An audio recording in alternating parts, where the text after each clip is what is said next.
Hi, everybody. Welcome to Lurking for Legends. We're a live video cast that speaks to people from all walks of the publishing world. My co-hosts Christy Stratos and David Kelly and myself encourage viewers to chime in with questions for our guests during the show or comment on what you hear. And tonight, Lurking for Legends is excited to have with us JF Garrard. Welcome, JF. Thank you for having me. Welcome.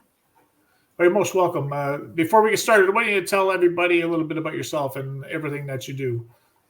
So my name is JF Garrard. Stands for Jeannie von Garrard. I do a whole bunch of stuff. So I write short stories and novels, mostly in the horror, sci-fi, fantasy, so speculative fiction.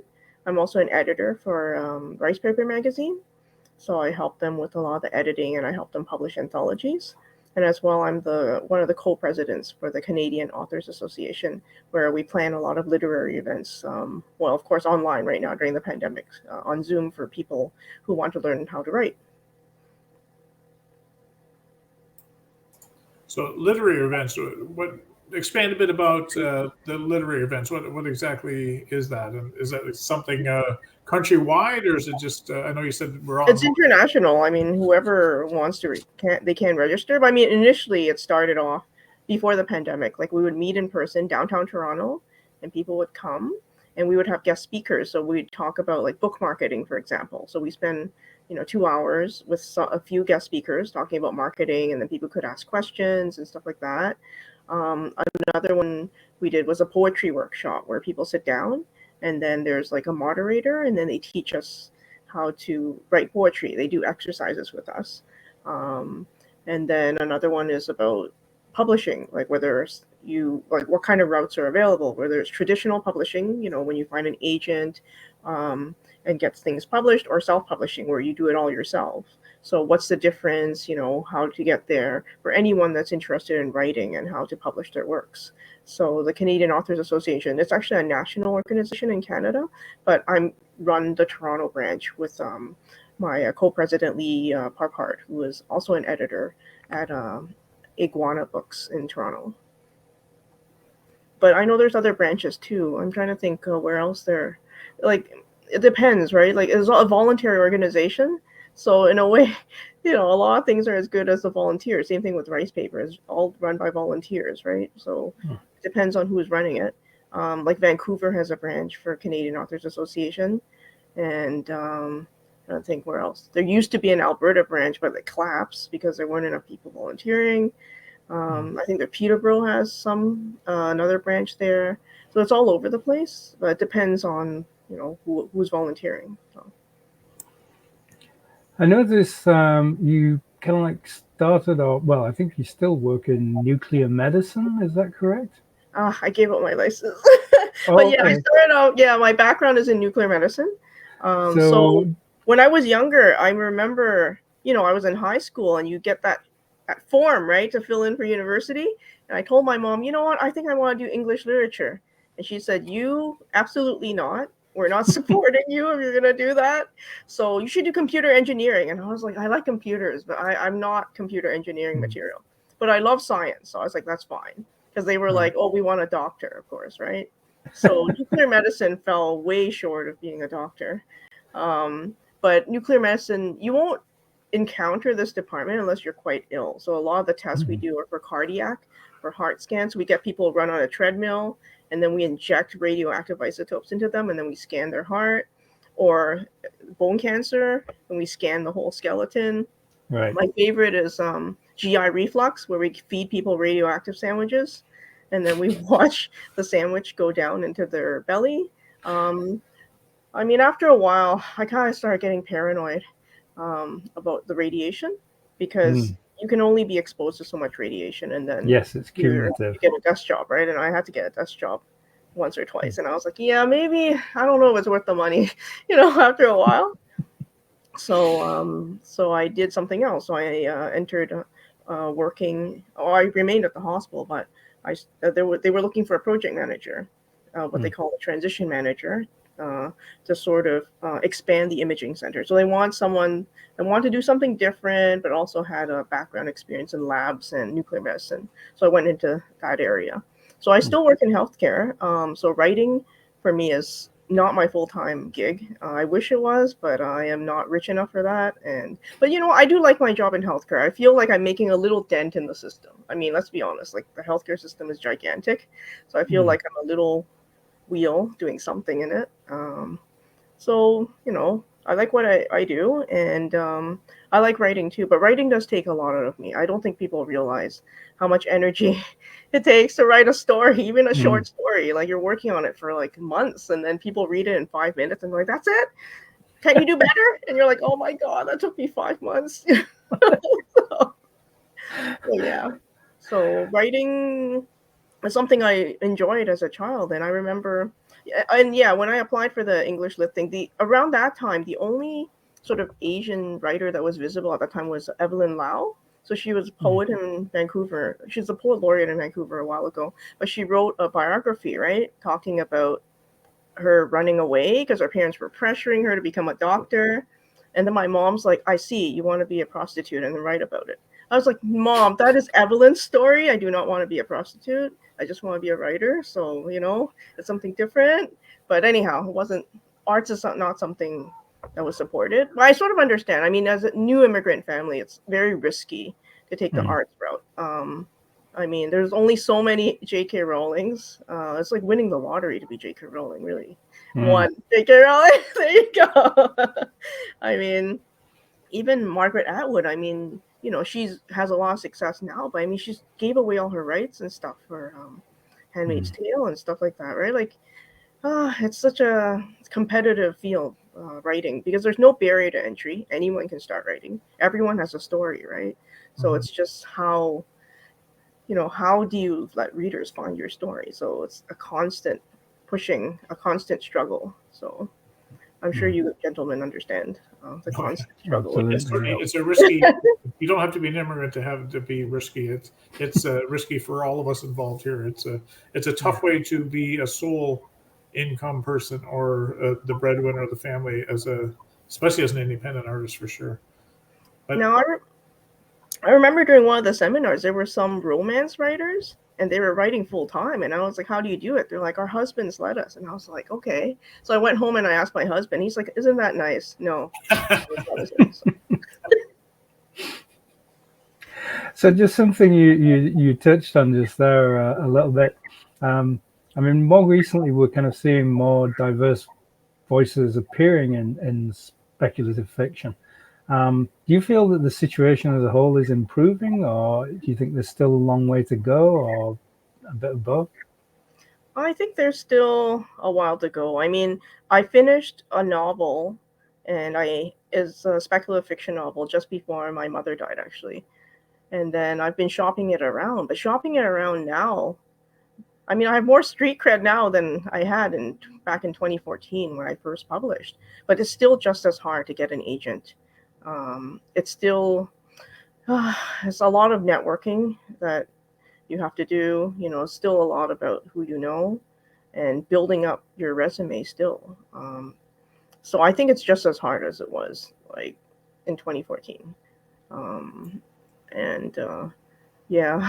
mean, it's also become a more global market too, right? So diversity here, you're also competing against translated work as well, right? So it's like, I don't know, it's a tough industry. It's a double-edged sword, this diversity stuff as well. Like, same thing with self-publishing. I mean, before it was really hard to get published. Oh, okay, now everyone can publish. But then you're talking about over 1 million books a year just coming out of the US that are self-published. So how do you get people to read your stuff? Like, it's very competitive. Yeah, it's tough to get noticed for sure.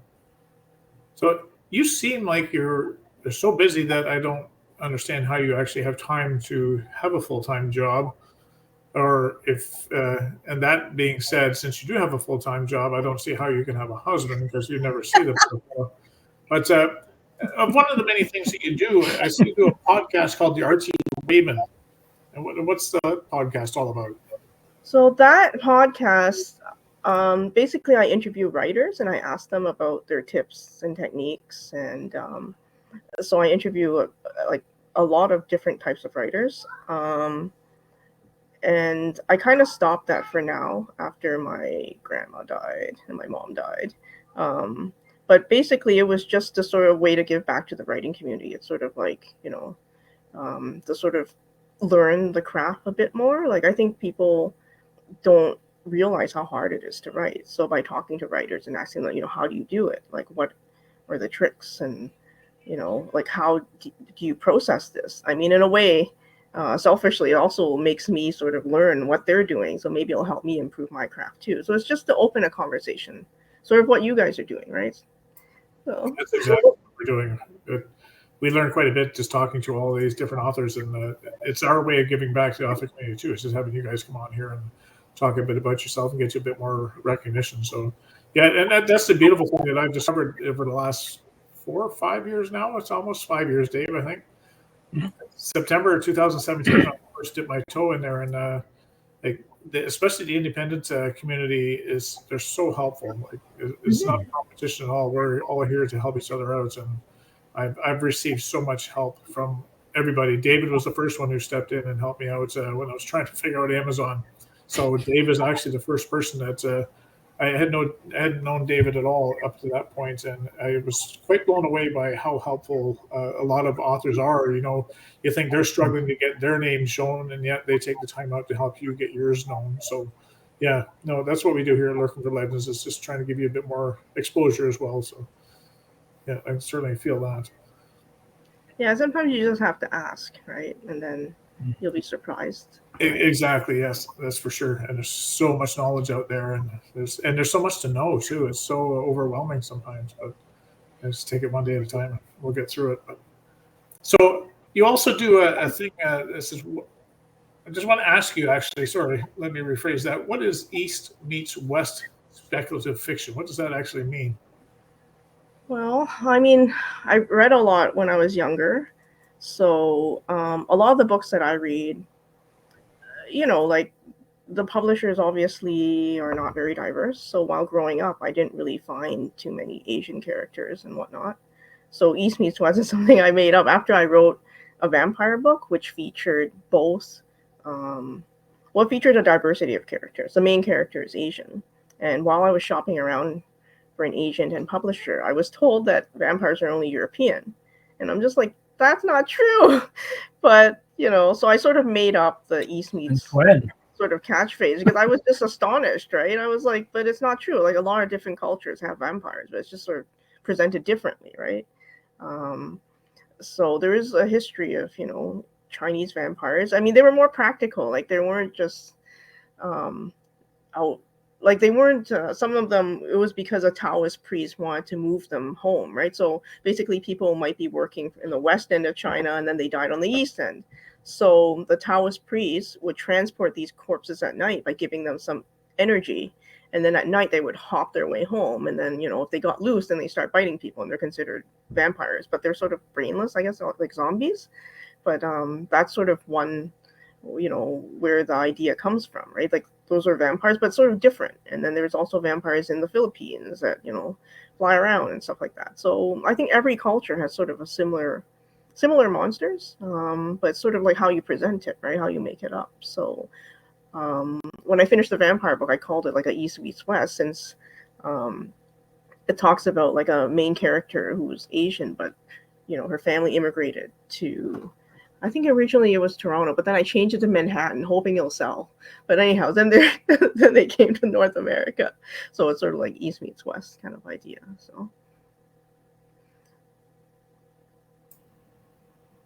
that's very interesting. I noticed, and I like, it's good to see that. I see a lot more diversity in the things that we're watching now on TV as well. I see it with the Wheel of Time, and and it's funny. I think sometimes, and it's probably true in all cultures, but we get so enwrapped that the world revolves around us that we don't see the bigger picture. Where in any part of the world, any kind of fiction will be generally written from that point of view. So I would imagine, in Asia, that there'd be maybe not a lot of white Americans or white Canadians or whatever in there, because you wouldn't envision their characters that way, because that's not your culture. And I think it's a little short-sighted of any of us to think that that character is only specific to that part of the world. Because yeah, it depends where you're from. Like I grew up with all these like Asian horror movies, and there's like, oh gosh, they always pick like this, a Caucasian vampire, and I think they must have picked the guy off the street because he's like can't act or anything, but he's like the token like person that looks different, right? So, but a lot of my stories, I do have Asian characters, but sometimes if I take them out, I find they sell better. Like if it's just a generic character, and I won't mention. But at the same time, like, oh, that takes something away from them because I can't really explore it more deeply. But it depends on the editor and the publisher. So it depends on who's buying it, I guess, if anyone's buying it. So yeah, and for sure, I guess there is something to be said about that.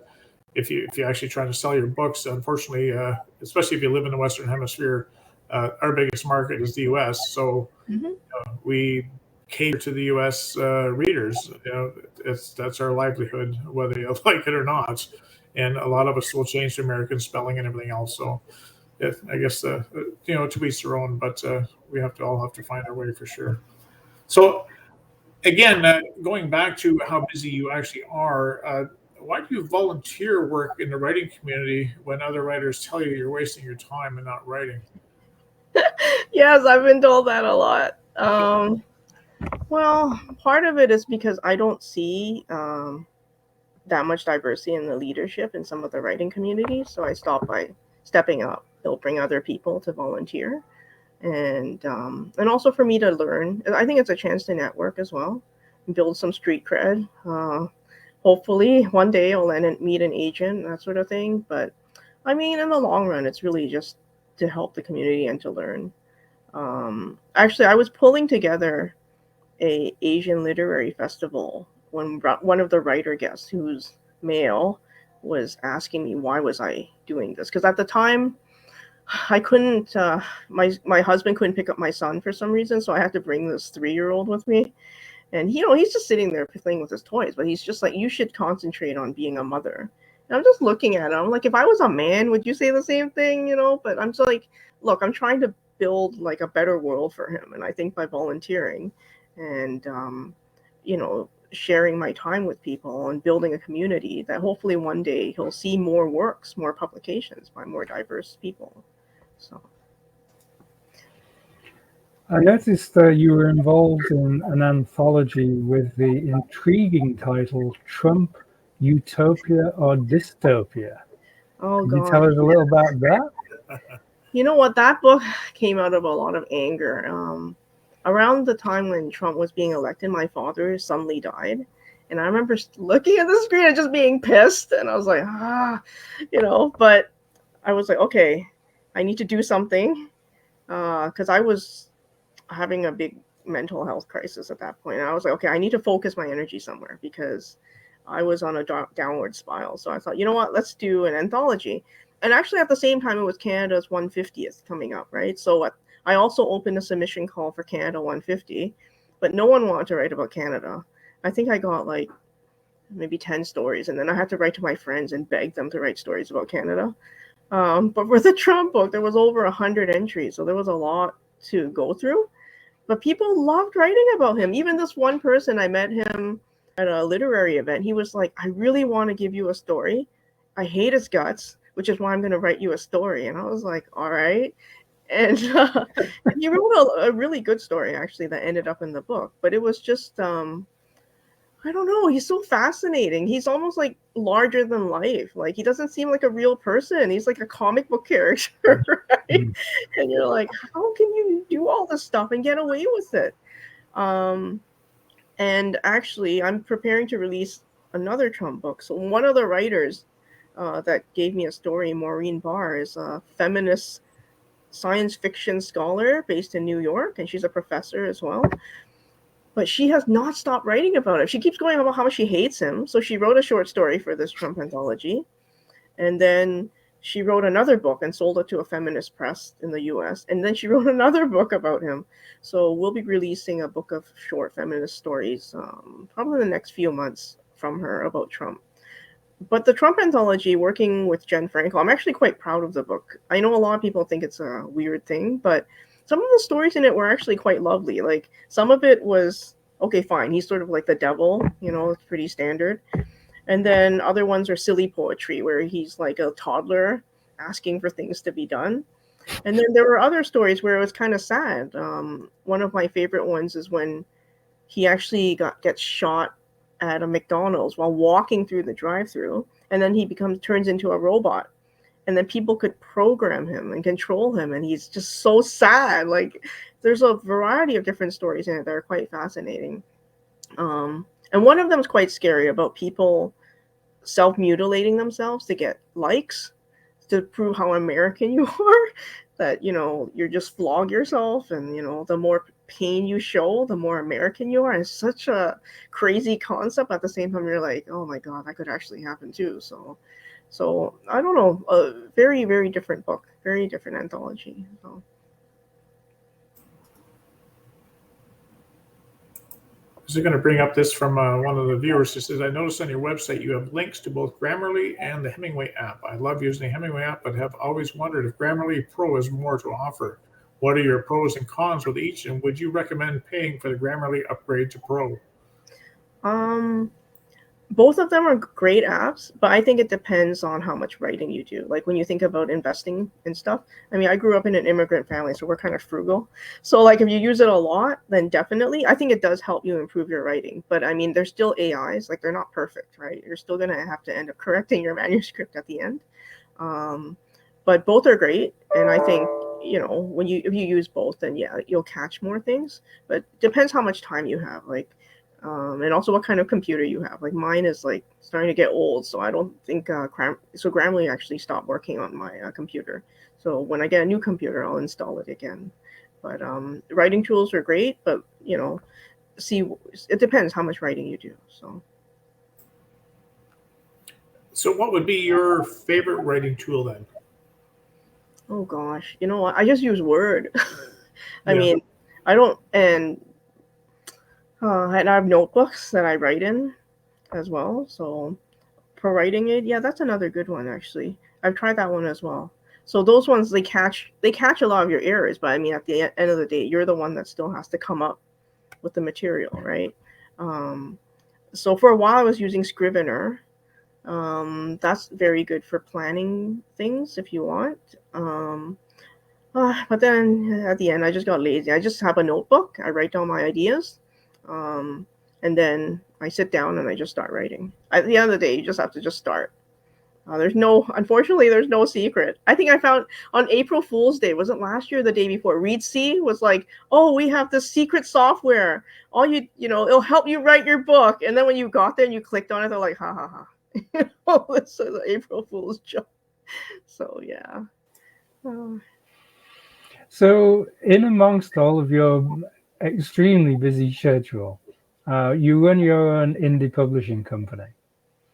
I didn't want to be a publisher, but yes, I do. So I was just wondering, what do you look for in submissions to your company? I guess, you know what? I'm a kind of a quirky person, so I like things that surprise me. And it's kind of horrible being a publisher because you're a writer. I'm a writer too, right? So then when I read stuff, you're like, oh, okay, I saw that one coming. You know what I mean? Like, I like things that surprise me, that have genuine depth, that I can connect with the characters, stuff like that. I mean, I know it sounds terrible, but like, I know like there are readers out there, but like, it's so subjective, all this like editing stuff, right? Like you like things you like and might not necessarily be other people. So, so if I like something, I like something. I don't know what else to say. But it depends how much energy I have, right? Like I'm a small publisher. I can only do a couple of books a year. So I'm not open all the time because I'm working, I'm doing other things, right?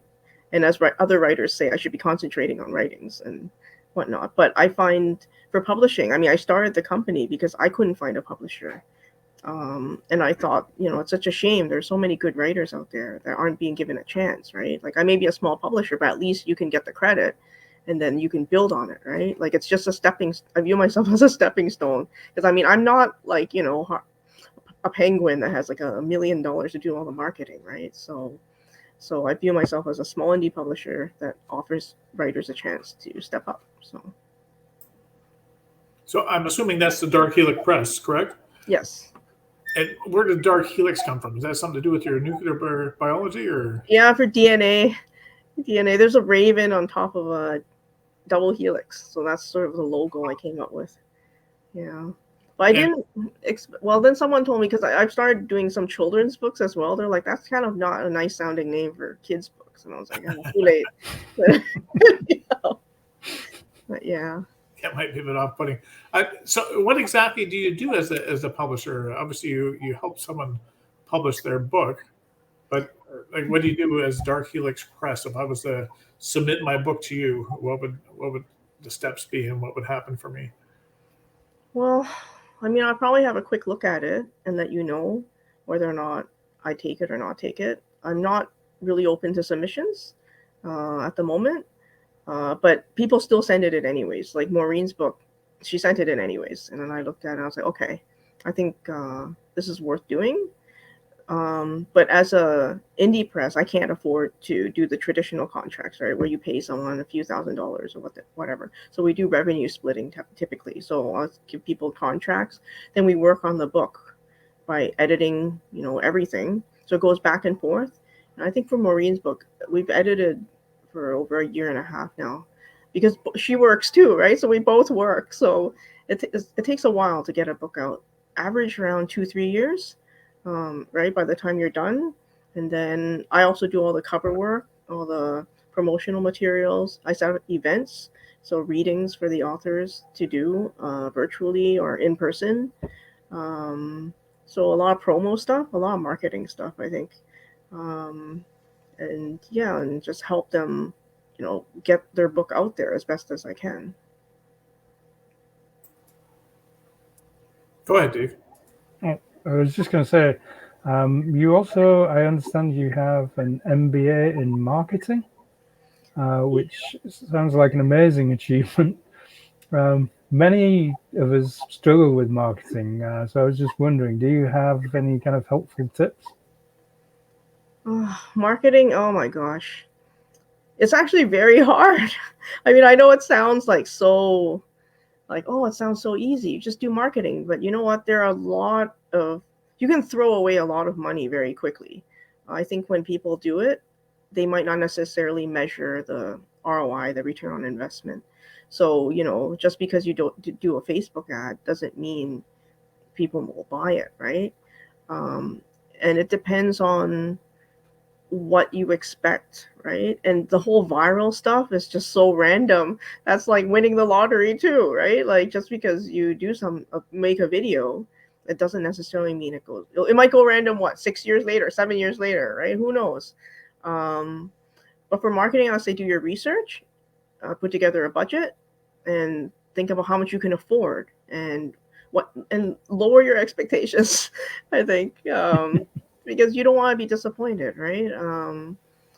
And also talk to other indie authors, as Richard mentioned, because oh my gosh, indie authors can go on and on about marketing because they do a lot of it, right?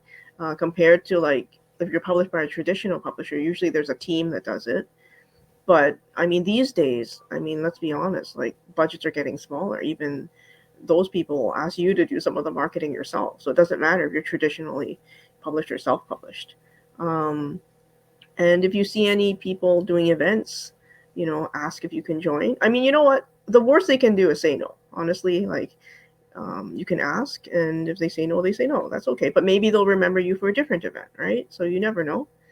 And I think maybe generally be nice to people. I mean, you shouldn't there are some people that take the route of being controversial, right? As part of their marketing, I guess. But if you can dish it out, you're going to have to take it too, right? So, the RC Raven is a newsletter email list, which I put together. It was sort of part of the podcast, but it's also a thing on its own where I was doing once a month newsletters. So I email people about all the latest things I'm doing, and I talk a little bit about art as well, anything I find interesting. So that is a marketing strategy where I, so to set it up, it's free, but you also have to remember you're putting time into it, right? So, I mean, a lot of people don't value their time. But doing that actually has increased my emailing list a lot, because I kept hearing a lot about emailing lists, but then I never really did anything, because it takes time, right?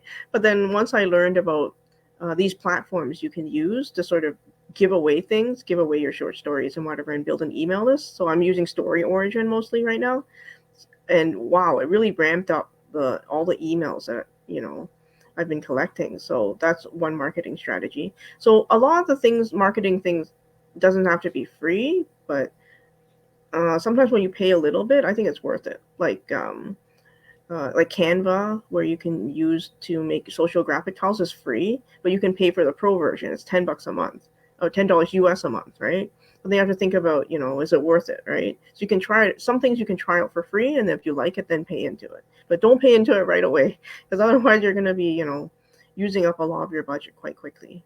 And it depends what your goal is. Like, are you trying to build your email list? Are you trying to just build a presence? Are you just trying to get a website going? So you have to think about what you're doing. I think planning is probably one of the more important things before you do the marketing. Plan about what you want to do first.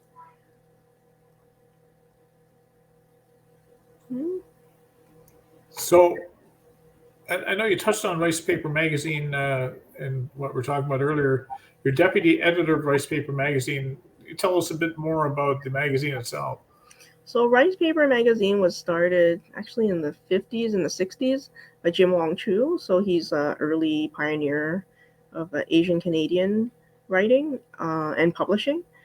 And it started off as a newsletter, actually, like just a photocopied newsletter that he would hand out to people. And then over time, it became a print magazine. But I believe as grants were drying up, it became an online magazine. But it's still one place where Asian Canadians or any Asian people writing in English can go and publish their stuff. It's not a paying gig anymore. I remember before it was paying, but then grants got tighter and we couldn't meet whatever criteria it was. So it's a place for Asian Canadians to gather and send their stories and poems and discuss things. So we wanted to keep it as a safe space to sort of promote our work. And it's still running. I mean, it's a volunteer organization, as I mentioned. And there were bigger ones. I think the only other ones were like in the US, I think ACWW. So they also have a website where you can send your writing and stuff like that.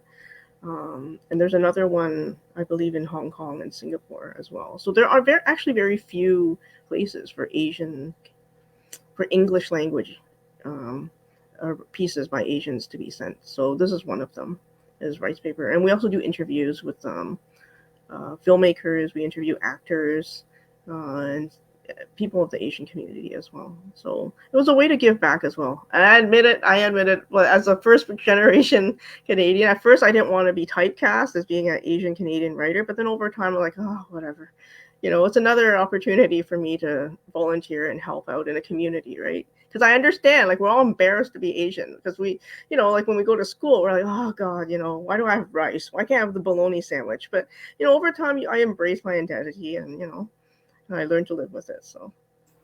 Yeah, and it's a shame with our society that you should feel embarrassed. You should, we're all people, and I think that's the bottom line. But so with this Ricepaper magazine, where can people actually find it if they're looking to read it? And do there physical copies, or is it just online now?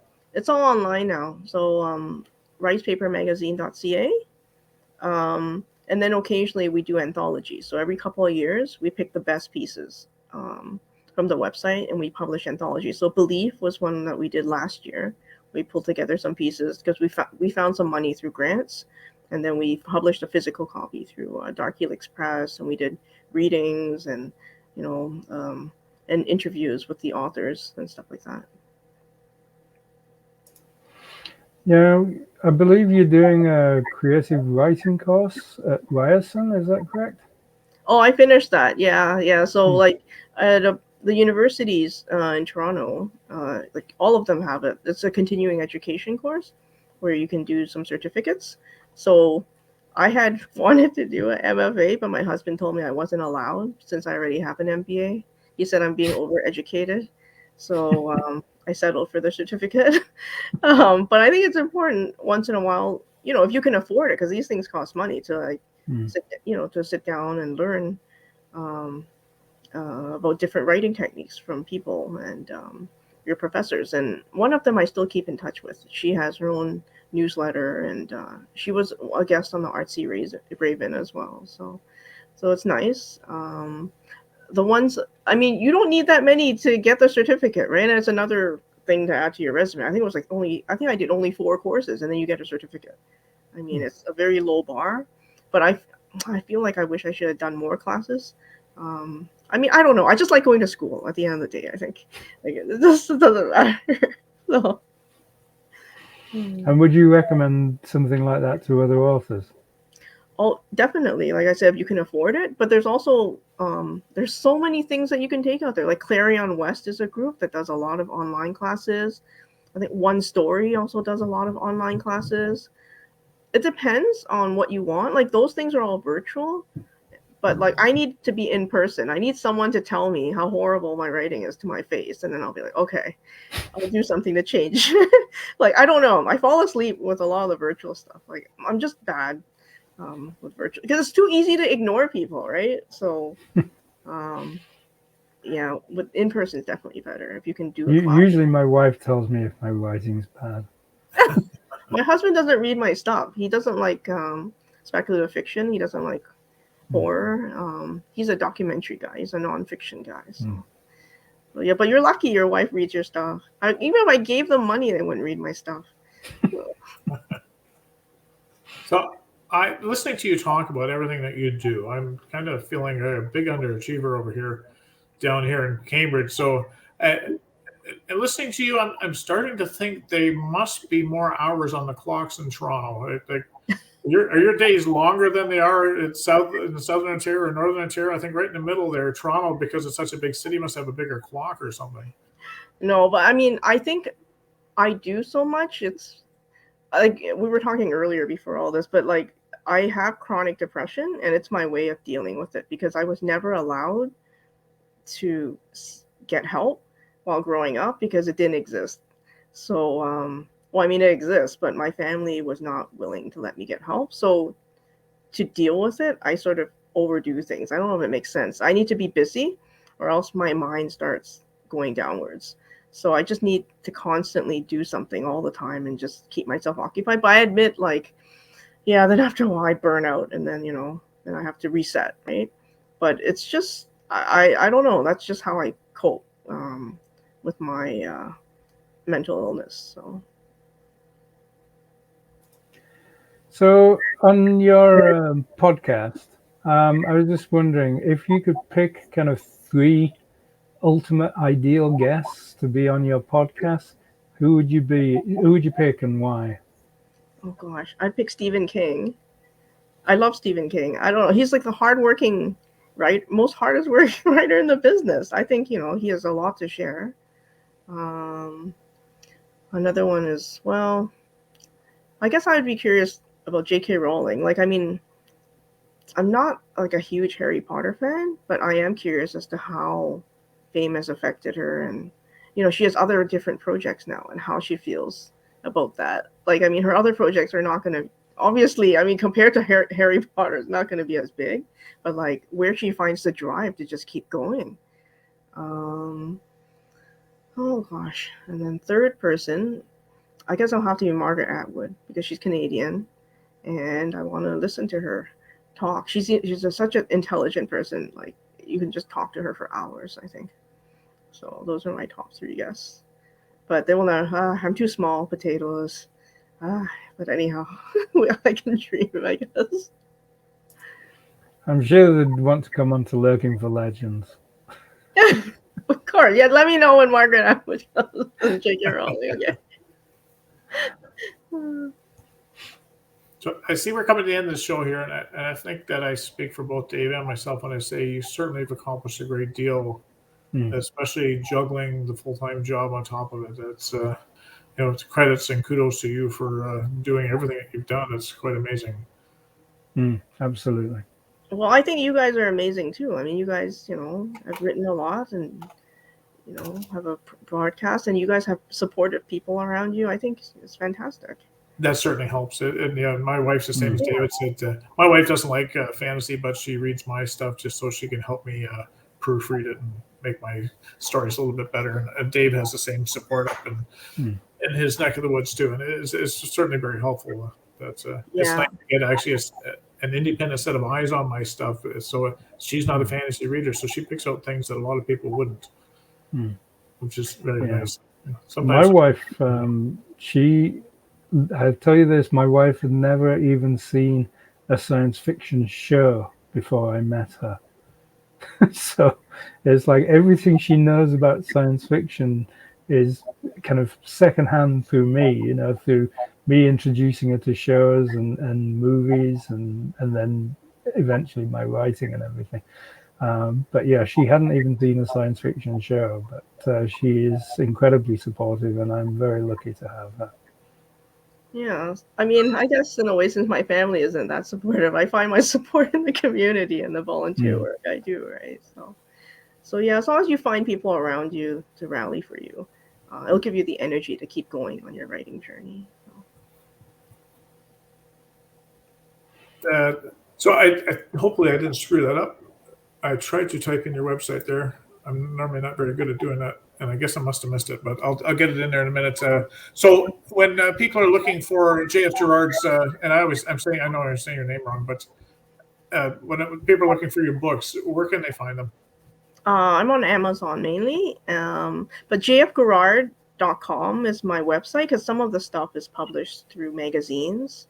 Some are free, some are not, but that's the best place to go to find all the things that I write and where they are. And what is coming down the pipe for you? Well, I just finished up a project for the Malaysian High Commission. I think that's the Canadian Embassy in Malaysia. So for Asian Heritage Month in May there, I was commissioned to write an essay about pioneers of Asian Canadian writers. So I did a big essay for them. And I finished a new book where I'm trying to find an agent. It's a East meets West book about demon hunting in San Francisco. So I picked San Francisco because around the 1800s, right after the gold rush and the whole building of the railways, in a way, that's probably one of the most racist times of our history. It's like all the bad things seem to happen around then, right? Because there's lawless, right? So I wrote a book, and I'm trying to find a publisher. So that's going to take a while. I think I'm going to maybe try to find an agent and who knows? I think I'll give it a year or two, and then if it doesn't happen, then I'll self-publish it, right? So we'll see. I thought it was quite ironic when you said Demon Hunter and then finding an agent at the same time. It almost seems like I've had issues. I've had dealings and issues with agents before, and it's almost like hunting demons when you're trying to find one. So, and I don't speak for all of the agents. I'm sure there's some awesome agents out there. I just haven't found one yet, but. Anyway, I wish you luck, and we're glad that you came on our show. Thank you for being here. And David, what's happening in the David Kelly universe? Well, I have now got the second Logan Two Feathers book back from my editor.